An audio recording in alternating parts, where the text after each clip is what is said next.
Hey Redeemer, Pastor Harvey here. Good to see you today. I hope you all are doing well. I just want to let you know about a couple things. One, the purpose of this video is to talk about the next couple weeks and then the next couple of months.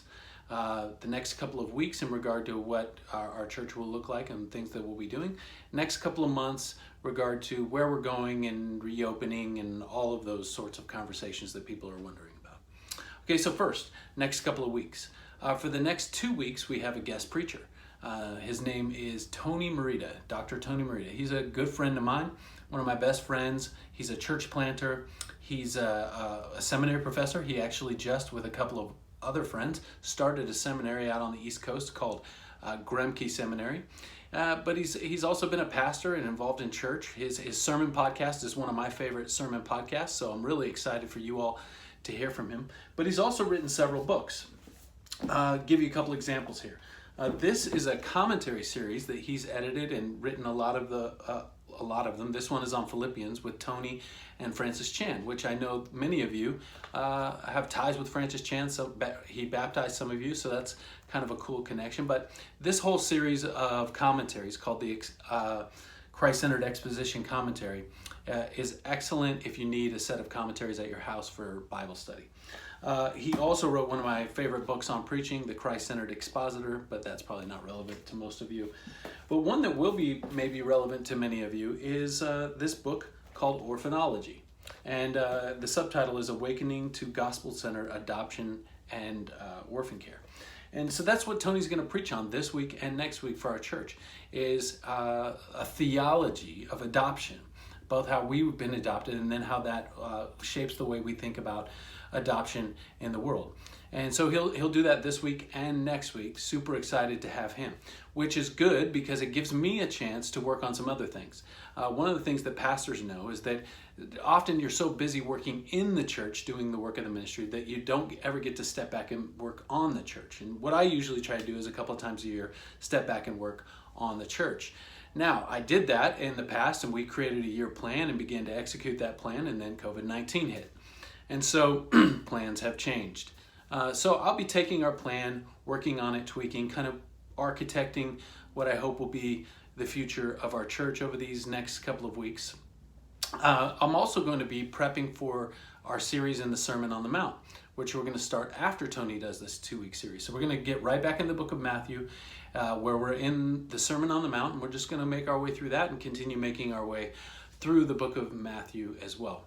Now, another question that a lot of people are having is around our plan for the future, around reopening, church reopening.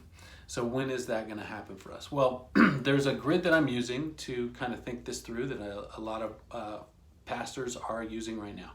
First, and the grid is this: legal, safe, and practical. First, legal. Is it legal to gather?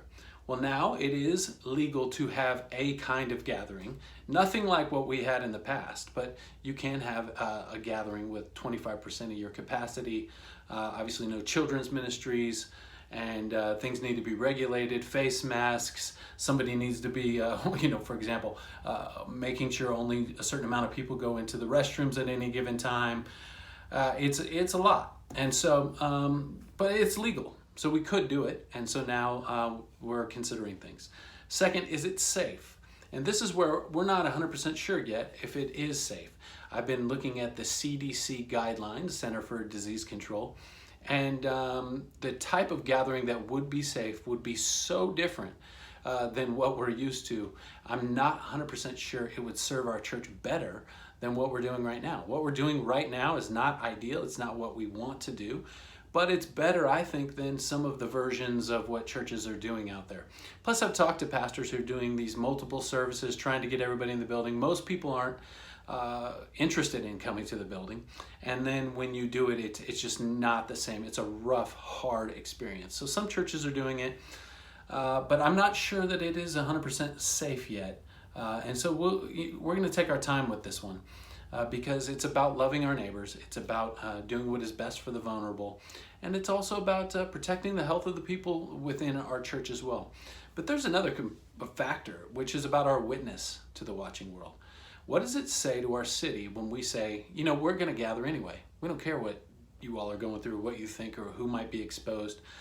And some of these churches are saying things like, well, we're just going to trust God. Well, okay, you still put a seatbelt on in your car. So all I'm saying is we'll gather again, but let's make sure we have some seatbelts in the car before we gather again. And then that leads to the practical piece of it.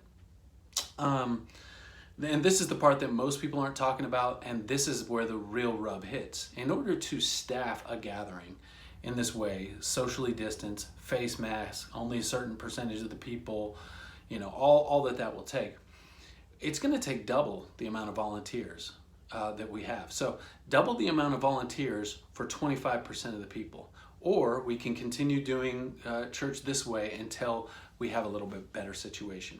So because of the practical considerations, we're not going to be in a big rush. We're going to be thinking about loving our neighbors. What is our witness like? And we're going to have patience. We're not going to react. We're going to have patience.